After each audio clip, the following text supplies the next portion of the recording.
Hello दोस्तों, स्वागत है, दिल से स्वागत करता हूँ। आज हमारा मुद्दा थोड़ा सा अलग है, बहुत बहुत बहुत अलग है। Value of life. The value of life यानी अपने जीवन का महत्व कितना है, क्या है महत्व, उनके बारे में जानेंगे एक बहुत ही ज़बरदस्त इंस्पिरेशनल स्टोरी के साथ। तो भाई कहानी आज का बहुत बहुत बहुत औसम होने वाला है, लेकिन आप सभी लोग आज सीखेंगे कि क्या कीमत है हमारे जीवन का, हमारे जीवन की कीमत क्या है। इस कीमत को समझने के लिए मुझे एक स्टोरी की मदद लेनी पड़ी है। वो स्टोरी क्या है, वो चलिए वन बाय वन बात करते हैं। एक छोटा बच्चा है, वो अपने पिताजी से पूछता है क्वेश्चन कि मेरे जीवन का महत्व क्या है, मेरे जीवन की कीमत क्या है। उसके पिताजी कहते हैं उसे, बहुत कुछ समझाते बताते हैं कि बेटा देखो, तुम्हारी लाइफ की कीमत क्या है, इसे समझने के लिए तुम्हें एक छोटा सा एक्सपेरिमेंट करना पड़ेगा। तुम्हें मैं दूंगा एक बहुत ही जबरदस्त चीज, जबरदस्त बोले तो एक छोटा सा मैं आपको क्या देने वाला हूँ, डायमंड देने वाला हूँ, जिसे तुम्हें ले जाना है और मार्केट में बेचना है। जीवन की जो तुम्हारी वैल्यू है, जो वैल्यू ऑफ लाइफ है, वो मैं बाद में बताऊंगा, लेकिन पहले आपको यह डायमंड ले जाना है, सेल करना है। बच्चे ने बोला ठीक है पापा, मैं लेके जाने के लिए तैयार हूँ। तो उसने जो डायमंड दिया, उसके पिताजी ने उस बच्चे के हाथ में जो डायमंड हैंडओवर करी, वह उसे बताया, हाथ में हैंडओवर करी और बताया कि इसे लेके जाना है तुम्हें मार्केट में, आपको मार्केट में ले जाके इसे सेल आउट करना है, और सेल करते समय आपको इसकी कीमत नहीं बतानी है, मुंह खोल के कीमत नहीं बतानी है। जब भी कोई आपसे पूछे तो आपको 2 फिंगर अप करके दिखा देना, इशारा करना है कि ये यानी डायमंड उसके पिताजी ने उस बच्चे को हैंडओवर करी है और बोला है कि जब भी कोई इसकी कीमत पूछे आपसे कि कितने का है ये डायमंड, कितने में बेचने आए हो, तो आप सिर्फ 2 उंगली ऊपर कर देना और ले जाओ मार्केट में बेचने। तो बच्चा चला गया कहाँ, एक मार्केट में, एक सुपर मार्केट में गया। मार्केट में चारों तरफ चीज़ें अलग अलग बिक रही थी, कोई गुड़ बेच रहा है, कोई मिठाई बेच रहा है, कहीं कुछ बिक रहा है, सब कुछ बिक रहा है वहाँ पे। तो उसी मार्केट में एक बूढ़ी औरत मिली उस बच्चे को। उस बूढ़ी औरत ने उस बच्चे के पास पूछी कि क्या बेचने आए हो। बच्चे ने बूढ़ी औरत को वह डायमंड दिखाया और कहा कि यह मैं बेचने आया हूँ, मैं इसे बेचूंगा। तो बूढ़ी औरत ने उसे देखा और पूछा कितने का है। तो बच्चा, जाहिर सी बात है, आप सभी लोग को पता है कि बच्चा क्या इशारा करने वाला है, उसके पिताजी ने उसे सिखाया था। तो उसने 2 उंगली ऊपर कर दी और बोला कि कुछ नहीं बोला, उसने मुंह से कुछ नहीं बोला, सिर्फ उंगलियां उठाई 2। तो उस लेडी ने उस अमाउंट को 200 रुपये आंका और 200 रुपये बोला कि अच्छा, ओह 200 रुपये चाहिए तुम्हें, ठीक है, मैं तुम्हारा ये डायमंड 200 रुपये में ले लूँ। बच्चे ने वहां बेचा नहीं, क्योंकि उसके पिताजी ने बोला था बेटा इस डायमंड को बेचना नहीं है, तुम्हें वापस आ जाना है, बेचना नहीं उस डायमंड को आपको। तो उसने बोला ठीक है भाई, नहीं बेचते हैं। तो वापस भाग के आया, किसके पास, अपने पिताजी के पास, और पिताजी को बोला पिताजी मैं उस डायमंड को बेचने के लिए गया था, और वहां पे उस बूढ़ी औरत ने उस डायमंड की कीमत 200 रुपया लगाया। एक मामूली सा पत्थर जो कि रोड के किनारे से आपने उठा के मुझे दिया था, और आप जो भी पत्थर आपने मुझे दिया, तो उस डायमंड की कीमत उस महिला ने 200 रुपये ले। बच्चा बहुत खुश, अपने पिताजी से कह रहा भैया 200 रुपये में, मैंने उसे बेच देना चाहिए था। उस पिताजी ने बोला कि नहीं बेटा, अभी नहीं, अब ले जाओ इस डायमंड को, आप लेके जाओ अपने किसी एक ऐसे जगह पे जो म्यूजियम के नाम से जानी जाती है, एक म्यूजियम, संग्रहालय, आप वहाँ पे लेके जाइए उसे, और उसे जब ले जाके डायमंड को दिखाइएगा, जब भी कोई आपसे पूछे कि क्या है, उसे बेच के आओ म्यूजियम में। और यहाँ पे भी आपको अमाउंट बोलना नहीं है, आपको क्या करना है, सिर्फ 2 उंगली ऊपर करनी है।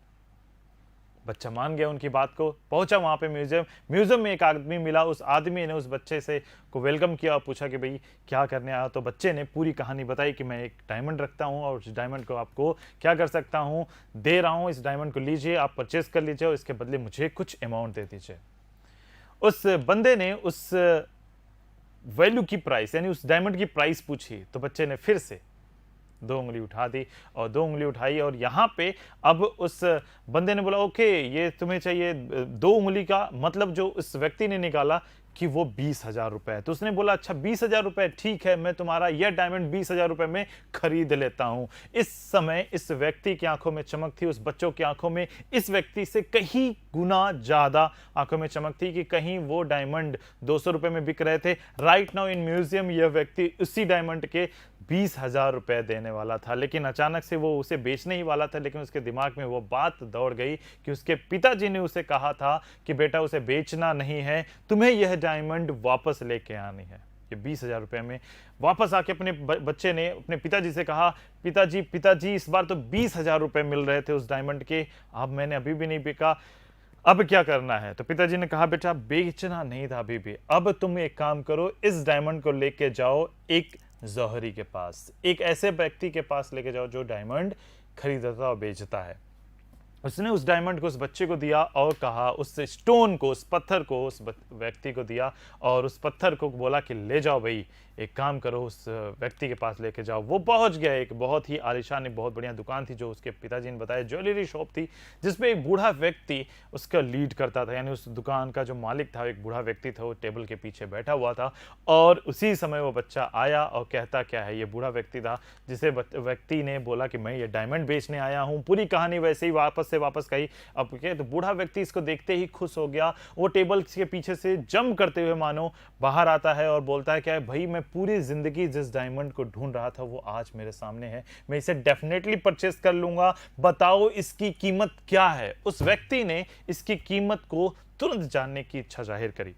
इसी समय बच्चे ने इस व्यक्ति का, फिर से वही पापा जी की स्टोरी कि आपको पैसे नहीं बताना है, आपको क्या बताना है कि ये डायमंड लेने के लिए जो व्यक्ति तैयार हो गया था कि कितना, तो उस व्यक्ति ने 2 उंगली उठाई। जब 2 उंगली उठाई तो बोला ठीक है 2 लाख रुपए। तुरंत उसने 2 लाख रुपए कैश निकाले और निकाल के बंदे के सामने कर दिया, ये लो भैया 2 लाख रुपए और ले लो और मुझे ये डायमंड दे दो।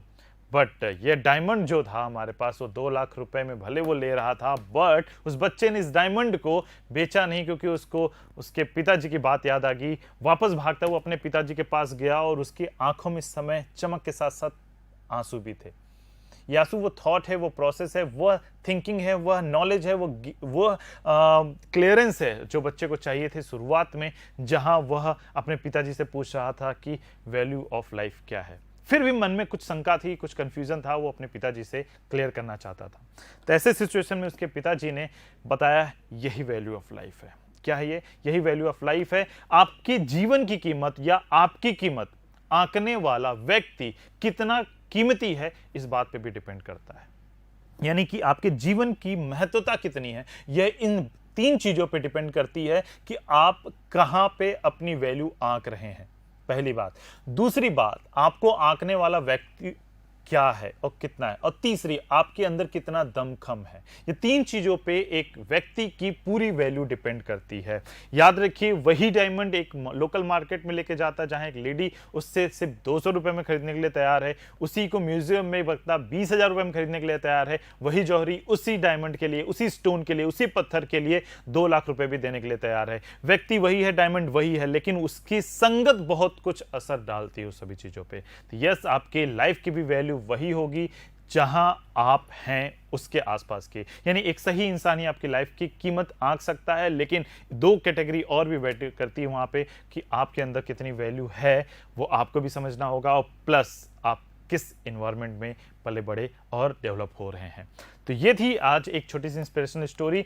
एट लास्ट मैं आप सभी लोगों के साथ एक ही लाइन अटैच करना चाहूंगा, जीवन का मूल्य, वैल्यू ऑफ लाइफ सिर्फ और सिर्फ आप डिसाइड कर सकते हैं। अपने आप को एक ऐसे मार्केट में रखना चाहते हैं या आप डिसाइड करो कि म्यूजियम में रखना चाहते हो, आप डिसाइड करो कि एक जौहरी के शॉप पे रहना चाहते हो, आप डिसाइड करो कि आपकी वैल्यू क्या होनी चाहिए। आप अपने आप को इतना डेवलप करो, और यही आज की सीख है। इसी सीख के साथ मैं आज का सेशन यही कंप्लीट करूंगा। एक छोटा सेशन था, वापस से मिलेंगे।